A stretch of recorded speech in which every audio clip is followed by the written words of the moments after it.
안녕하세요. 부동산학개론 제18강 감정평가론 두 번째 시간 시작하겠습니다.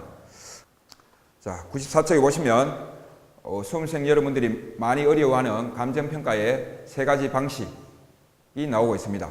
전체적으로 이해를 하시게 되면 그렇게 어려운 부분은 아닌데 실제 이제 문제가 나올 때는 조금 이해를 한다고 하더라도 적용에 어려움을 느끼는 것이 이 파트입니다. 그래서 우선은 이론 문제는 열심히 하셔서 꼭 맞추고 계산 문제는 시험장에서 좀 낯익은 문제 위주로 푸시면 되겠습니다. 보시면 세 가지 방법이 있다. 원가 방식, 비교 방식, 수익 방식.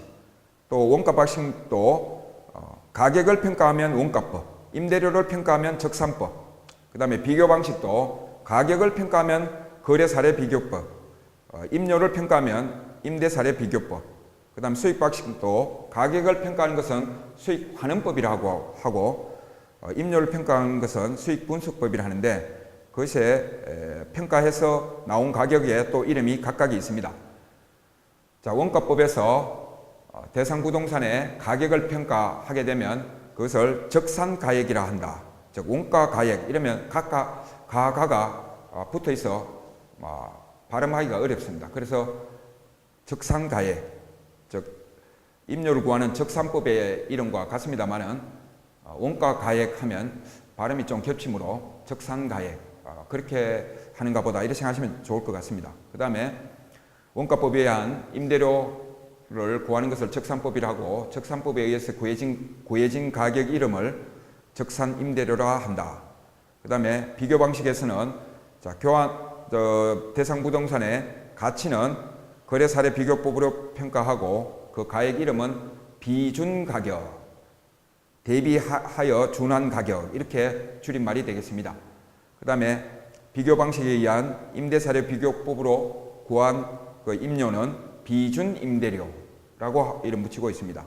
자, 수익 방식에서는 가격을 평가한 수익 환원법, 그것은 수익 가액이라는 이름을 쓰고 있습니다. 그 다음에 수익 방식에 임대료를 구하는 수익 분석법으로 통한 임대료는 수익 임대료라고 하고 있습니다.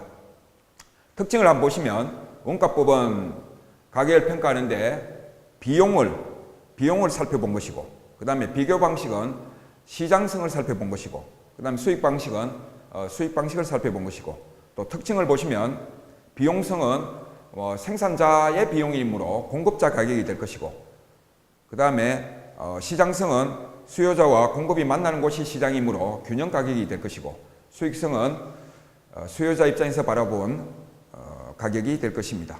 거기 보면 참고에 공시지가 기준법이 나오는데 이것은 개별 토지 가액을 산정하는 방식이고 또 이것은 표준지에 비교하여 구한 것이므로 비교 방식의 하나라고 볼 수 있습니다. 어떤 책에서는 이 공시지가 기준법을 비교 방식에 직접 넣어서 6방법이 아니고 7방법이라고 하는 책들도 있습니다.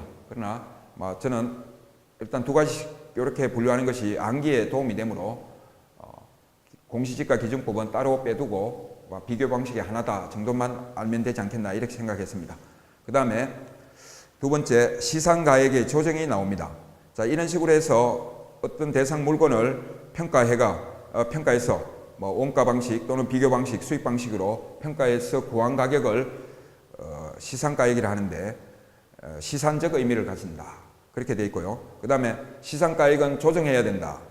즉 어떤 대상 물건을 정확한 값을 매기 위해서는 한 가지 방법보다는 가능하다면 이 세 가지 방식을 같이 써서 중요도에 따라 가중평균한 가액을 산출하는 것이 적정하지 않겠나. 그래서 가중평균한다는 거 시험장에서는 객관식 시험상 산술평균이 아니고 시상가액의 조정은 가중평균한 값이다. 꼭 기억하셨으면 좋겠습니다. 그 다음에 시상가액 조정의 필요성 객관식 지문으로 등장할까봐 적어두었습니다. 세 가지 방식으로 구한 시상가액은 상호 관련은 있으나 서로 가격이 일치하기를 기대할 수 없고 또 각각의 장단점이 있으므로 평가 시 사용된 자료의 양 또는 정확성, 적절성 등을 고려하여 각각의 방법에 가중치를 두어 조정하는 것이 필요하다. 자, 보시게 되면 어느 법이 더 중요한지는 직접 세 가지 방식을 공부하시고 나면 대상 부동산에 따라 가중치인을 따로 매길 수 있으리라 생각합니다. 자, 원가 방식은 가격을 평가하는 원가법, 그것을 통해 구한 적산가액과 또 임료를 평가하는 적산법, 그것을 통해 구한 적산임대료가 되겠습니다. 우선 원가법 보겠습니다. 복성식 평가법이라고도 하는데 원가법으로 구한 가격을 적산가액이라 하고, 적산가액은 제조달 원가에서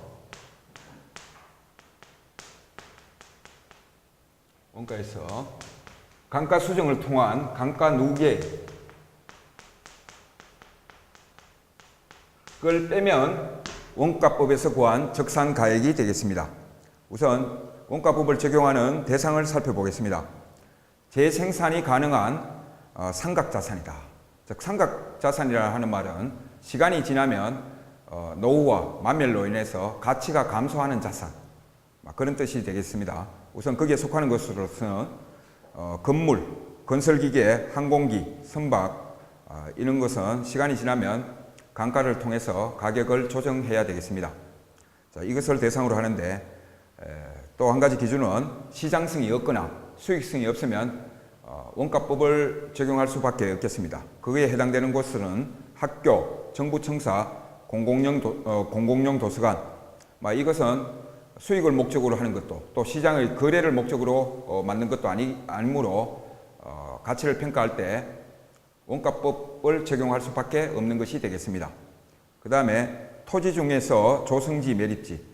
원칙상 토지는 삼각자산이 아니므로 원가법 적용 대상이 아니지만 조성지나 매립지는 조성 당시, 매립 당시에 원가를 산출할 수 있으므로, 즉 조성지는 산을 깎아서 택지를 만든다든지, 또 매립지는 저수지를 메워서 부지로 만든다든지, 이럴 경우에는 조성 원가 또는 매립 원가를 알 수 있으므로 원가법 적용 대상이 예외적으로 되겠습니다.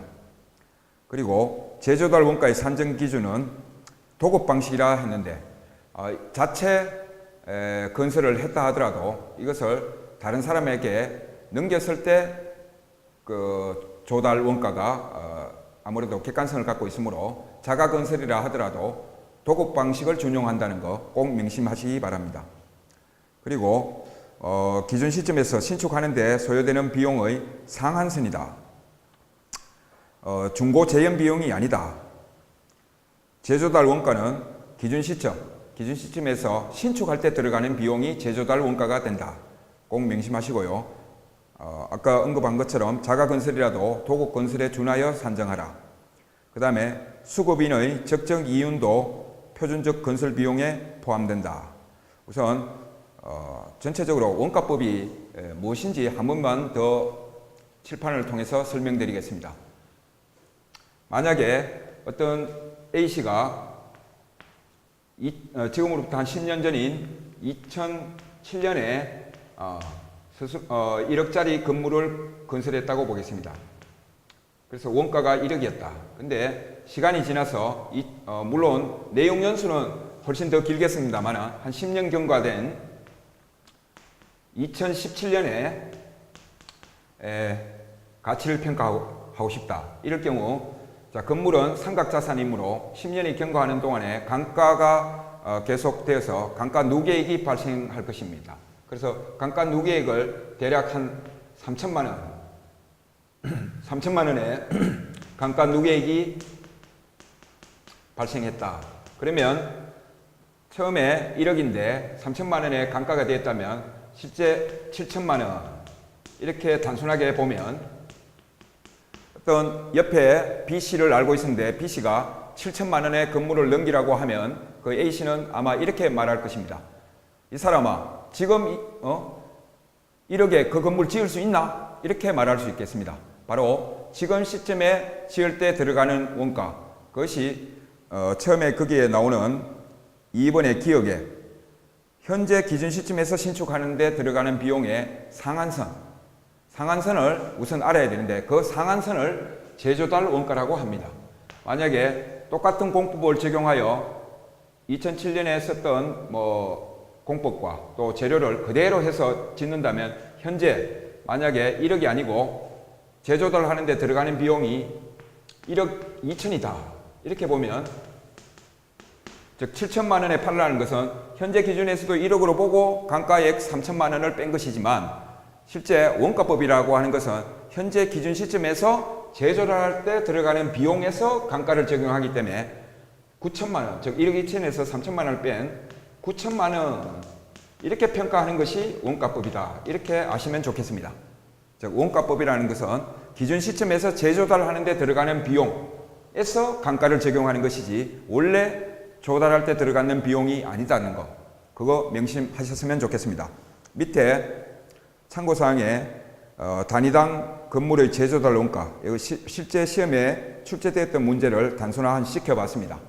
거기 보시면 순서를 표준적 건설비용, 거기에 직간접 공사비에다가 적정 이윤을 더한 것이 표준적 건설비용이다. 직접 공사비는 뭐 노동비용과 원자재 비용 그렇게 되고, 간접 공사비는 직접 비용 이외의 사무실 또 기타 비품 관련 비용이다. 이렇게 보시면 되겠고요. 거기에다가 부대비용은 건설하는데 큰 금액이 들므로 뭐 일부 대부를 받았다면 그것에 들어가는 이자, 건설 자금 이자, 거기에다가 또 세금, 공과금 등 그런 모든 비용을 합친 것이 부대 비용이 되겠습니다. 여기에 그 다음에 적용하는 것이 건축비 지수인데, 우선 보시면 분모의 준공 시점, 그 다음에 분자의 기준 시점인데 여기서 이것을 꼭 암기하실 필요는 없습니다. 지난 시간에도 계속해서 말씀드렸습니다만은 부동산 개론에 나오는 모든 분수는 알고 있는 것은 분모입니다.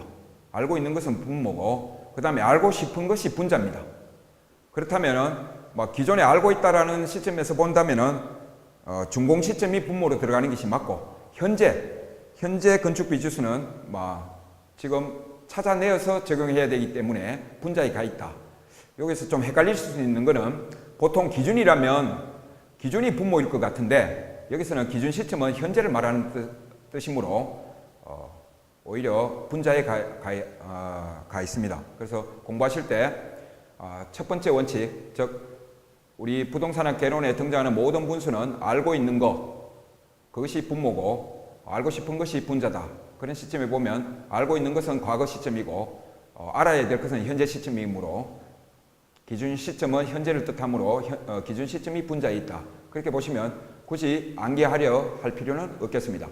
거기에다가 단위당이기 때문에 총 면적이 얼마인지를 알고 나서 나누어주면 면적을 나누어주면 단위당 건물의 제조달 원가를 구할 수 있겠습니다.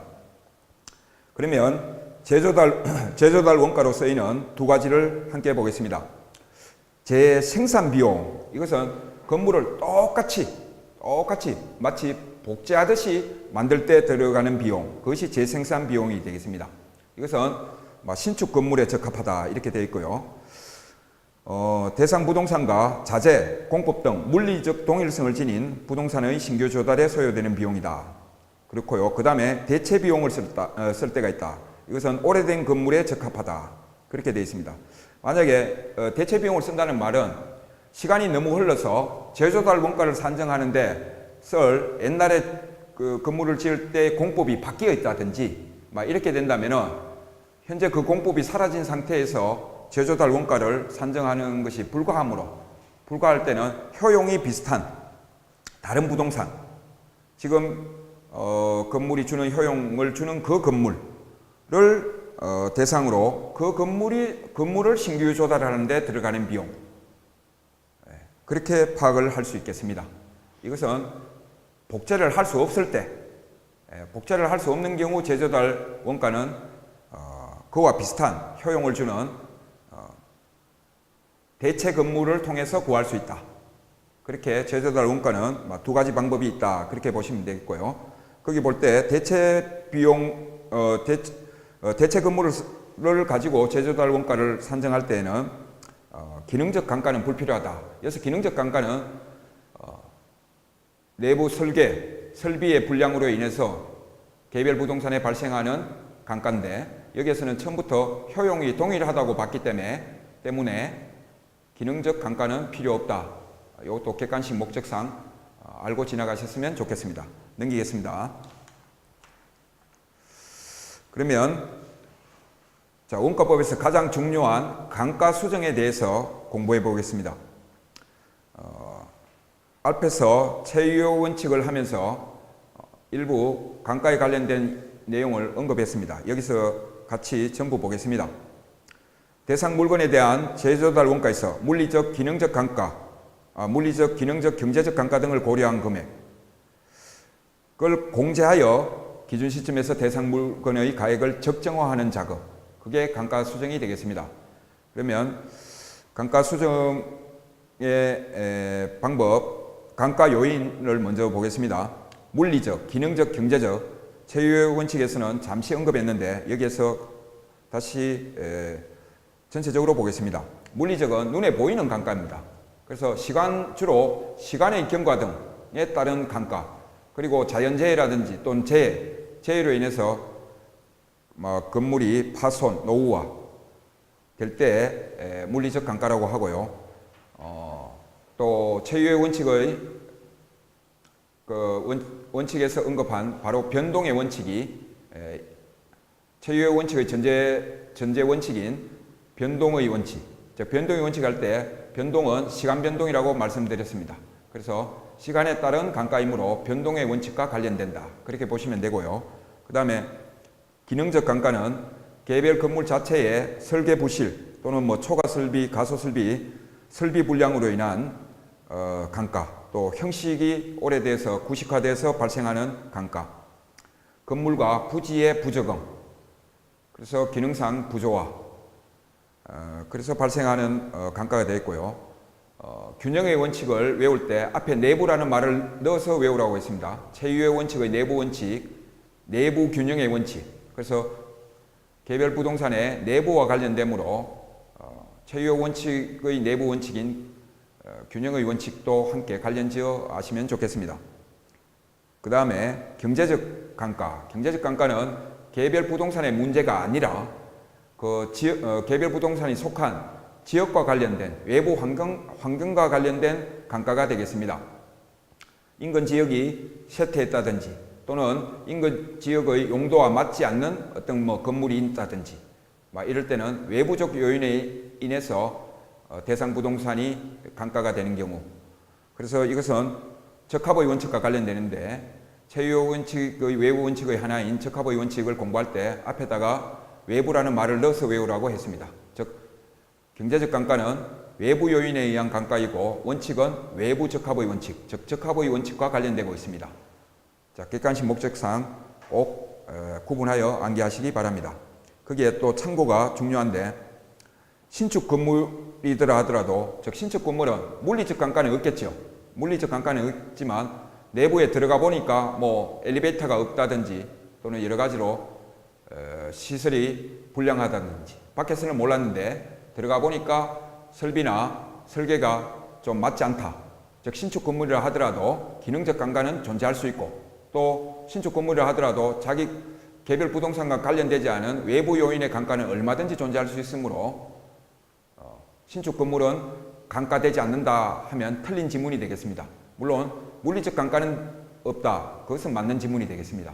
그래서 신축 건물이라 하더라도 강가 수정의 세 가지 중에 기능적 강가와 경제적 강가는 해당이 된다. 꼭 기억하셨으면 좋겠습니다. 그리고 경제적 강가는 대상 부동산만을 치유한다고 해서 해소될 문제가 아니다는 것. 이유는 경제적 강가는 외부 요인과 관련되어 있다는 것. 그것도 객관식 목적상 한 번 더 확인하시기 바랍니다. 그 다음에 회계나 세무에서 쓰이는 강가 삼각과 우리 감정평가에서 쓰이는 강가 수정은 어떤 차이가 있는지 거기 표를 보시면서 함께 공부해 보겠습니다. 자, 강가 수정은 방금 살펴본 원가법에서 적용하는 것으로서 감정평가에서 쓰이는 것이고, 강가 삼각은 회계나 세무에서 쓰이더라. 그것을 구분하시고요. 그 다음에 강가 수정은 원가법에서 제조달 원가에서 강가 누계 걸 차감할 때 그 감가 누계액을 차감하면 적산가액이 나오는데 적산가액을 산출하기 위해서 쓰이는 것이고 회계나 세무에서 쓰이는 감가상각은 비용 배분을 통한 손익계산, 즉 당의 수입이 아무리 많다고 하더라도 건물이 노후화되고 있으면 나중에는 잔존 가치가 뭐 얼마 되지 않는다면은 그 수익을 발생시키기 위해서 원래 있던 것이 사라졌으므로 거기서 당에 얻은 수입을 전부 순수익으로 하면 되지 않는다. 그래서 비용을 내역연수 기간에 배분하여 전체적으로 수익을 조정해야 된다. 그것이 감가상각이 되겠습니다. 그리고 감가수정은 제조달 원가가 기준이 되고 무엇을 어디에서 빼느냐 그 기준은 감가수정은 원가법의 제조달 원가에서 차감하는 것이 되고 감가상각은 처음 취득할 때 들어가는 원가에서 장부상 가액, 즉 장부상 취득가액에서 차감하는 항목이 감가상각이 되겠습니다. 그리고 감가수정은 가능한 모든 방법 대신 적정해야 된다. 적정한 모든 방법이 되어 있지만 회계나 세무에 쓰이는 것은 기업회계 기준이라든지 세법에서 규정한 방법만 적용할 수 있습니다. 그래서 법이 허용한 방법으로만 하라. 그래서 감가수정에는 관찰 감가법이 인정이 되지만 감가상각은 회계나 세무에 쓰이므로 법이 규정한 것이 아닌 관찰감가법은 사용할 수 없다. 그 다음에 감가수정은 총 내용연수를 경제적 내용연수, 즉 건물의 시장성, 유용성에 따라 경제적 내용연수에 따라 평가하지만 감가상각은 세법이 정한 법적 내용연수에 따라 평가해라. 그런 그것이 되어 있고요. 그 다음에 감가수정은 토지에도 가능하다. 즉 살펴본 바에 의하면 상각자산에서만 감가수정이랑 감가상각이 나올 수 있지만 원가법에서 보셨다시피 토지라 하더라도 원가법을 적용하는 조성지, 매립지, 즉 상각자산이 아닌데도 감가수정 대상이 될 수가 있고요. 감가상각은 상각자산에만 사용한다. 이것이 큰 차이가 되겠습니다. 전체적으로 일단은 그렇게 파악하시고요. 구체적으로 오른쪽 페이지를 통해서 감가수정 방법 보겠습니다. 거기에는 크게 5가지가 나옵니다. 뒷페이지와 같이 연결지어서 보겠습니다. 우선 감가수정 큰 방법 내용연수법 뒷페이지를 넘겨보겠습니다. 뒷페이지에 보시면 그 98쪽에 그림 하단에 관찰감가법, 그 다음에 분해법, 그 다음에 시장추출법, 그 다음에 임대료 손실환원법.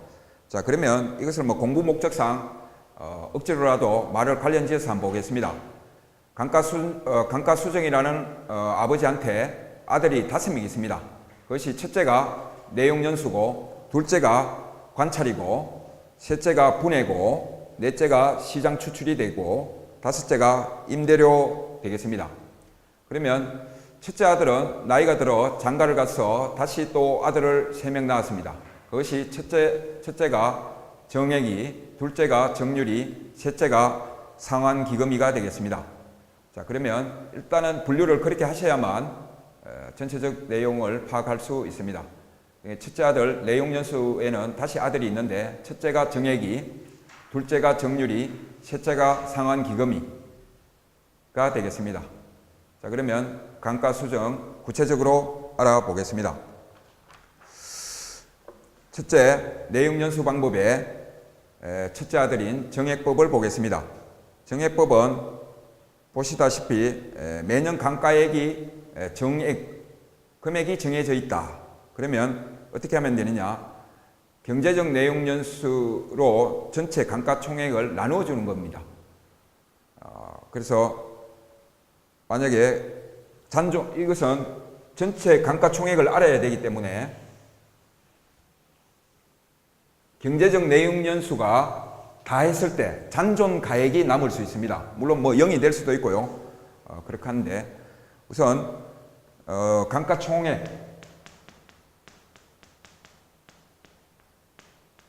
자, 감가총액은 어떻게 구해야 되겠습니까? 거기 보시면 제조달 원가에서 만료시 잔존 가액. 여기서 조심해야 되는 것은 제조달 원가입니다. 처음 취득 원가가 아닙니다. 제조달 원가에서 잔존 가액. 경제적 내용연수가 다했을 때 남아있는 가액이 되겠습니다. 이러면 이제 감가할 총액이 정해집니다. 정액법이니까 이것을 어떻게 해요? 경제적 내용연수로 나누어주면 내액이 감가할 액수가 정해집니다. 즉 감가 총액을 경제적 내용연수로 나누어주면 정액법에서 말한 매액이 감가액이 되겠습니다. 그렇게 보시면 또 제조달 원가에서 곱하기 1 최종 잔가율, 즉 잔존 가액이 안 나오고 잔가율이 나오면 이것은 다시 보시면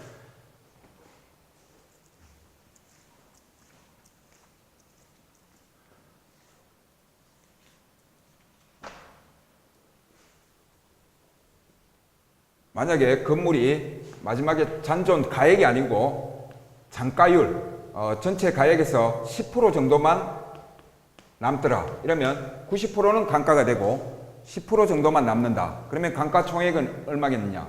이 제조달 원가에서 총액이니까 1에서 그 다음에 비율을 하니까 이 잔가율을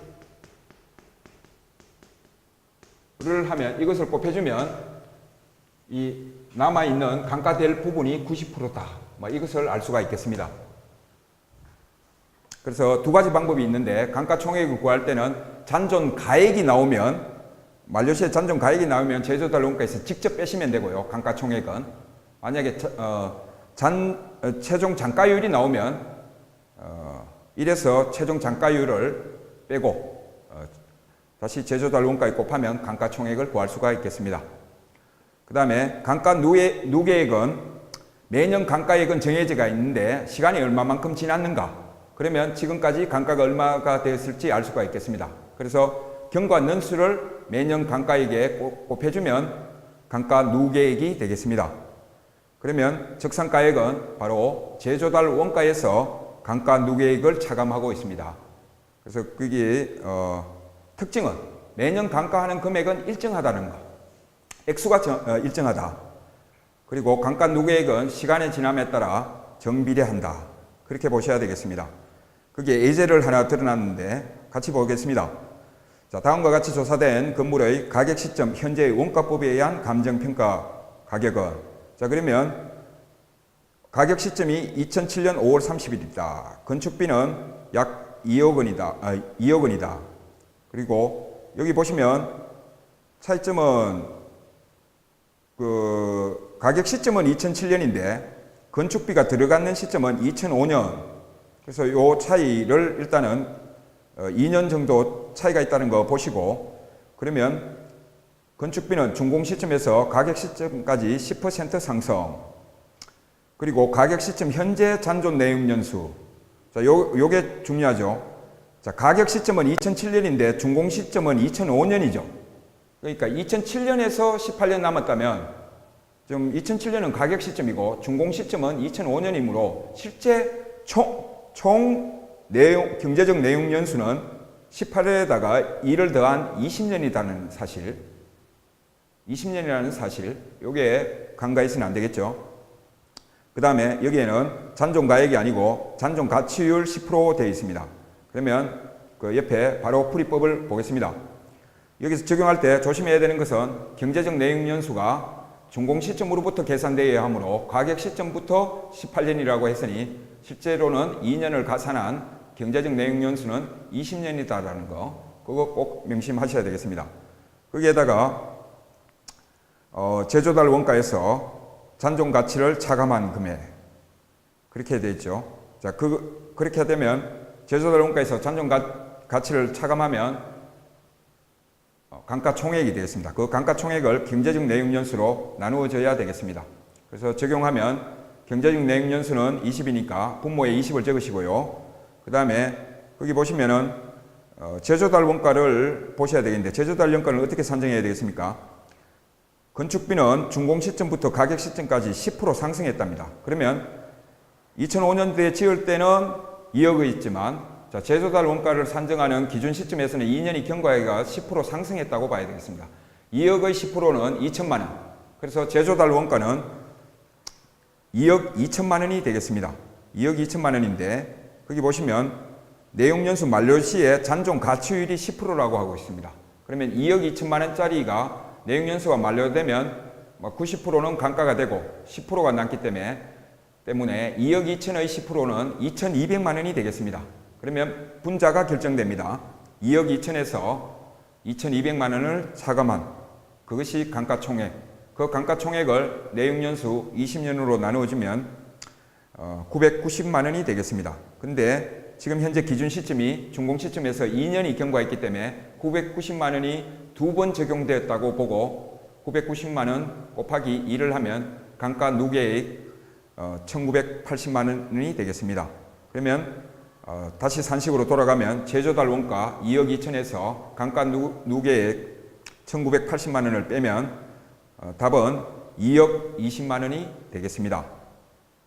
좀 어렵지만 여기서 착오를 하시지 말아야 되는 것은 감가 총액을 구할 때는 현재 제조달 원가에서 감가 누계액, 즉 완공 시점의 가격이 아니고 제조달 원가에서 감가 누계액을 차감하고 그 다음에 경제적 내용연수는 준공 시점으로부터 환산이 되어야 되기 때문에 지금 문제 자료에 의해서 볼 때는 2007년부터 18년이니까 준공 시점에서 2년이 경과한 시점이므로 총 경제적 내용연수는 20년이라는 거. 이렇게 문제에서 풀 때 조금만 실수를 하게 되면 답이 완전히 달라지므로 공식을 적용하며 다시 한번 구별하여 판단하시기 바랍니다.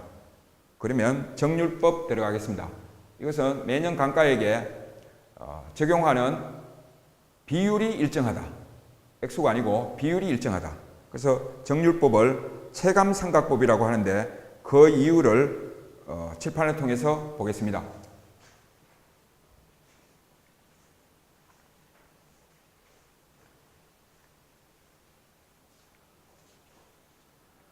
만약에 정률법에서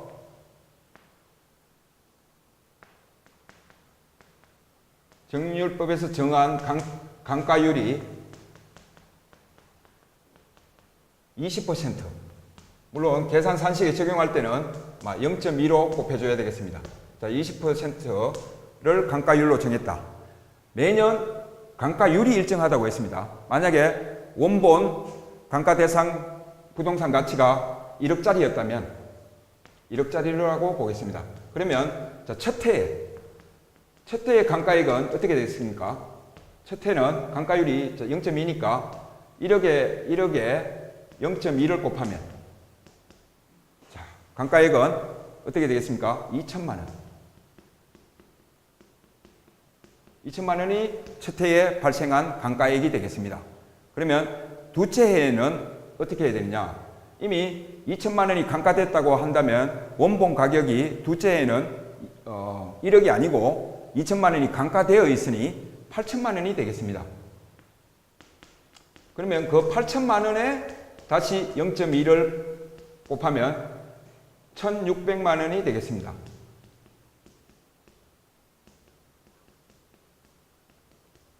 즉 두째의 감가에는 원본이 가치를 하락한 상태에서 비율을 곱하므로 비율이 달라지지는 않았지만 감가된 상태에서 거기에 적용을 하므로 감가액 자체는 체감하고 있습니다.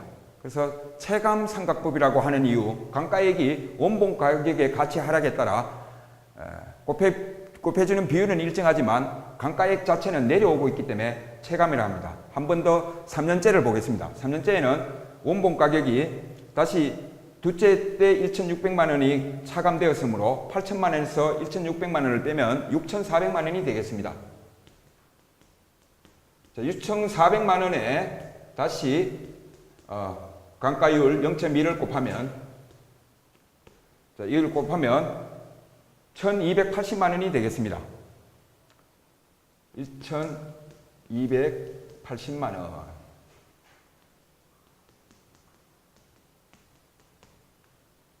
자, 보시면 또 두째 해보다는 더 감가액이 줄어들고 있습니다. 그것은 두째 해 때 다시 원본 가격이 8천만 원이었는데 그것이 두째 해 때 감가가 1,600만 원이 이루어졌기 때문에 실제 원본 가격은 6,400이 되겠습니다. 거기에 비율을 적용하다 보니까 원본 가격의 하락에 따라 감가액도 줄어들고 있습니다. 그래서 정률법은 초기의 감가액이 가장 크고 나중으로 갈수록 원본 가격 하락에 따라 감가율은 일정하지만 감가액은 점차 줄어들고 있다. 그렇게 파악하셔야 되겠습니다. 이어서 내용연수의 마지막 방법, 셋째 아들 상환기금법 보겠습니다. 상환기금법은 첫째 아들 정혜기가 너무 착하고 정유리는 성격이 좀 급한데 상환이는 성격이 좀 차분하면서도 좀 머리가 좀 발달했는 친구 같습니다. 그래서 상환기금법은 어떻게 하냐면 우선 부동산이 내역연수가 만료되어 잔존 가격이 이만큼 남았다면 감가총액은 이만큼이 될 것입니다. 이 감가총액을 뭐로 보냐면 투자론 시간에 배웠던 그 만기 적금 이제 타는 금액 그거로 보는 겁니다. 그래서 이만큼을 감가시키기 위해서 매년 적립해야 될 금액이 얼마인가. 그래서 상환기금 개수를 사용합니다. 상환기금 개수는 투자론에서 살펴본 바와 같이 매기 적금 불이백과 동일하다. 그렇게 보시면 지금 상환기금 개수는 1 플러스 R에 N제곱 마이너스 1분의 R이 되는데 이거에다가 감가총액을 곱하게 되면 구해지는 어떤 금액이 있을 겁니다. 그 적금 불이백이 되는데 이것을 하면 내역연수 기간만큼 매년 일정액을 적립하면 적금을 불입하면 이만한 금액을 만들 수 있다. 그래서 여기에 보시다시피 이자율이 포함이 되어 있습니다. 그래서 이자율이 포함된다는 말은 실제 감가액이 정액법보다는 그 이자만큼 작아지게 될 것입니다. 즉 적은 금액으로도 정액법에서 달성하는 그 금액을 이자율이 적용됨으로 해서 총액은 같아질 수 있다. 그 논리가 되겠습니다. 즉 매년 정액법에서 설정해놓은 그 감가액이 그대로 있는 것이 아니고 상환기금법에서는 액수를 적게 해서 이자가 붙는다. 그 논리는 실제 감가수정을 액수를 산출하더라도 그것이 실제 없어지는 것이 아니므로 갖고 있는데 그것을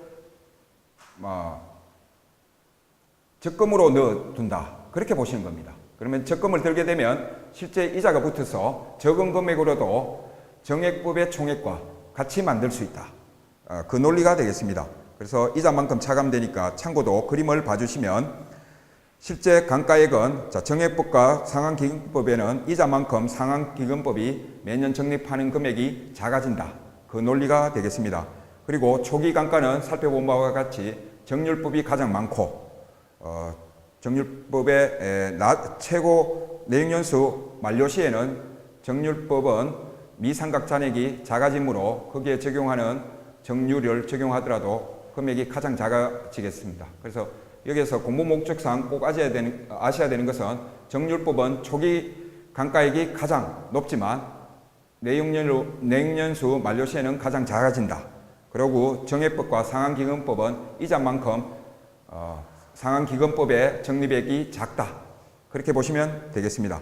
그러면 크게 이제 내용연수법은 살펴봤고 둘째 아들 관찰감가법 이것은 주관적이고 대충 여기 찍힌 정도만 보고 가겠습니다.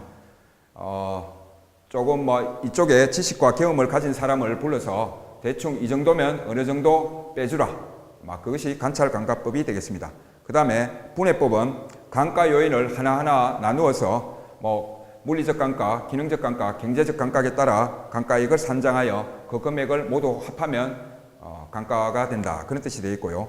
그 다음에 시장 추출법은 유사 부동산을 대상 부동산과 유사한 부동산을 비교 조정하여 감가 수정한다. 그런 뜻이 되어 있고요. 그 다음에 마지막에 임대료 손실 환원법, 즉 이것은 설명이 조금 필요합니다. 칠판을 보시겠습니다.